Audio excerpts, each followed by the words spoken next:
So I'm Michelle Harmon. I am the foster supervisor for Fulton County Animal Services Lifeline, and I have Audrey Shoemaker with me. She is the Director of Client Services here.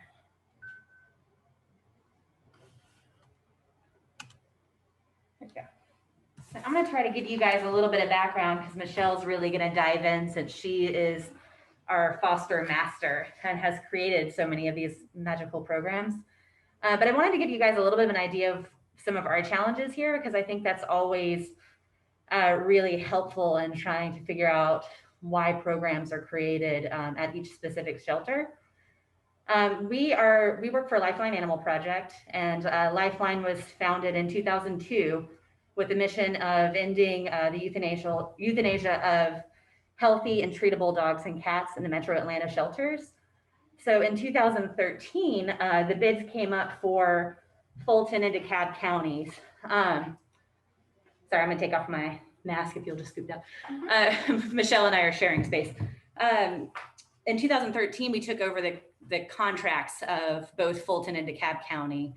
That we make up the most of metro Atlanta area. And we dropped the euthanasia rates, which were pretty abysmal, by over 50% at each of the shelters in a short time. And we've been working on improving that since 2013. Our friends from DeKalb are also on the call, but we're going to be focusing on Fulton.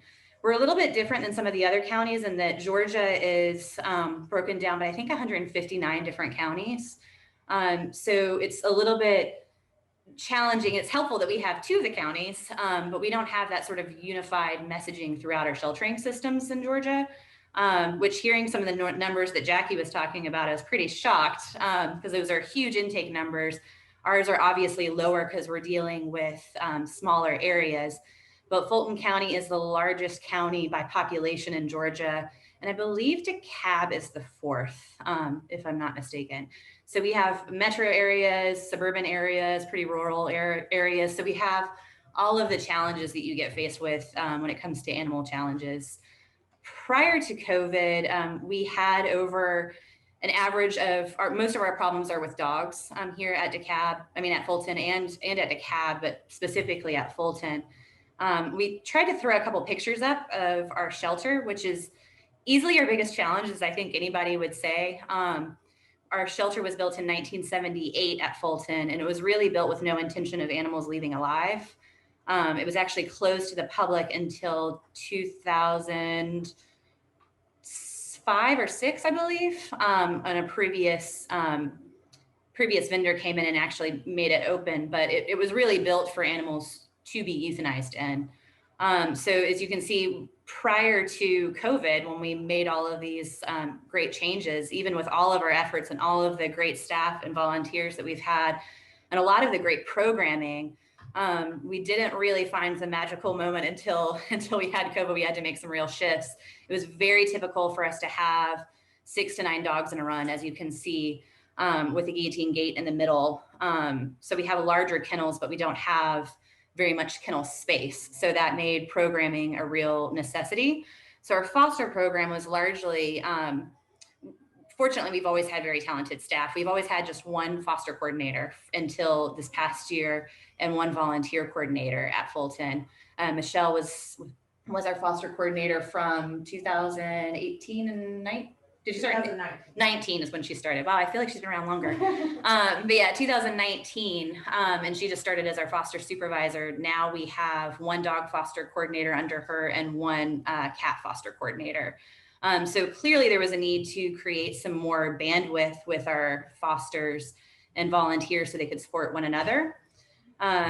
Now we currently have on average 110 to 130 dogs in the building. We're focusing on dogs because that's our biggest area of struggle.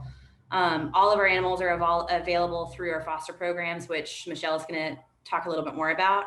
And we have currently 9 cat foster coaches and 10 dog foster coaches.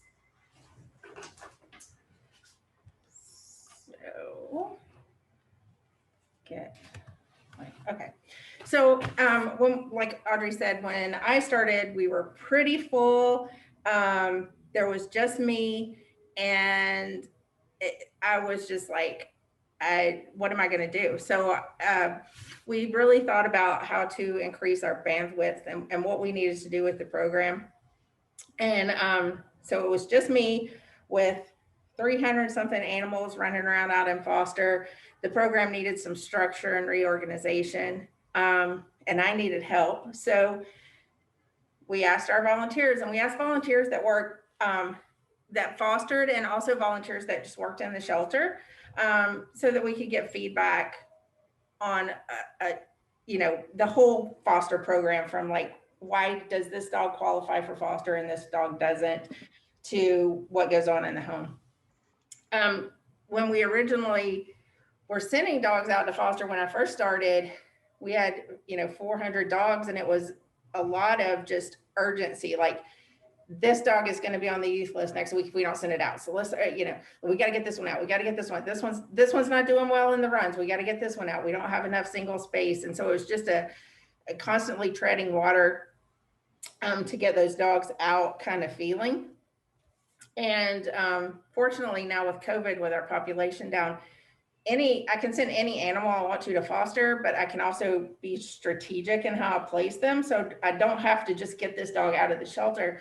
I can get this dog out of the shelter into a really good, solid foster home that's going to work with them and help them, thrive, which is really lucky. So anyway, I went to these, I think we had about 8 people that I went to in the beginning and asked them, I was like, hey, do you guys want to help with the foster program? I just need like help. And they're sure. If volunteers are amazing people, because they will do anything you ask them. And some of them just need, to be asked, and they're more than happy to help. So I went to them and just said, I need help. We had a meeting, we sat down, we discussed all the needs. And after some restructuring and reorganization and getting things settled in, we thought, how can we support our fosters more? And the answer came from our volunteers, and that was foster coaches. Somebody that they could talk to, that the fosters could talk to without having to bother us, because believe it or not, I know it's hard to believe with all the phone calls and emails we get, but sometimes fosters don't like to bother the people in the shelter. They think we're too busy, so they don't want to reach out, and then they wait till it's too late when there's a behavior issue, and then they just have to bring them back. So we needed to support the staff. We needed to reduce the number of non-emergency calls to the foster department and have that be able to be answered by somebody else, and find out about behavior in a timely manner, or medical things that needed to be taken care of in a timely manner. And the key to that was the foster coaches. So I asked everybody who was on our foster advisory board or team, I was like, do you guys want to be foster coaches? And all of them did, except for about 2. And they were like, that's not really my thing. I don't want to deal with a bunch of people, but I want to help. So we just found other jobs for them. It was great. So a foster advisory team member will provide feedback to the staff from what they hear or from what they experience on their own, which is so valuable.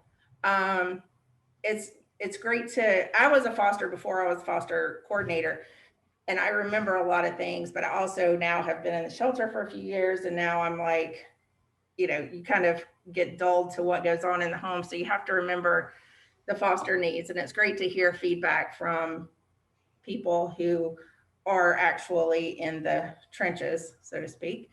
They also help support foster and staff, and they advocate for the program. Even our foster coaches who don't, or our foster team members who don't foster, they're our best advocate. I mean, they'll talk to anybody about fostering all day long. So they're great to have. The coaches actually assist with marketing. They can assist with home visits for those of you who are like us in Georgia and have to do home visits. They can answer basic questions. They can escalate information if it's needed. I have found out so much more about my fosters now that I have foster coaches, because they will tell it. The foster coach will be like, hey, did you know that so-and-so did this? And it's like, okay. Thanks for telling me. They make sure that the fosters have all the supplies and that they remember their monthly preventatives, things like that. And it gives the foster a person to talk to. The foster might want to, they might have some feedback about, last time I went to the clinic it was great. They were super fast and blah, blah, blah, blah. They might not reach out just to tell me that, but my foster coach will. So if there's a problem or something good, our foster coaches will reach out and pass that information on to us, which is very nice. And it gives them somebody that they'll open up to a little more than they might open up to me about a problem that's going on, because nobody wants to feel like they're not doing a good job. But if they're just talking to a friend and saying, hey, I'm having this issue with my foster, it's a little easier for them to relate and open up to a peer than it is, a staff member sometimes. So it's nice. Volunteers who don't want to coach. We have a foster assistant who can pretty much do my job. I mean, she can do everything from matchmaking to helping send out a dog. She can't get into our system because she can't use Chameleon, but she does pretty much, if we're all busy, she can help do with foster send out. She can pretty much help with any of that stuff. We have marketing volunteers who help keep our Trello organized and make sure we're getting information from fosters. We have one that helps with our spreadsheets and our folder system. And we have a volunteer. This is a new position. She has just decided to start a home visit team. So she's actually going to take the home visits away from the foster coaches, and she's just going to handle all the home visits herself with a couple of helpers, which is very nice because that's no fun to do. Although we can do them virtually right now. So, Michelle, I'm just going to break in really quick. We have like maybe 6 minutes. Just want to make sure that we have enough time for Keith too. Okay, yeah. Thank you. So in here, this just kind of breaks it down how we divide up our, our foster jobs. And it's big. I don't know what I did with my slide. Anyway, we,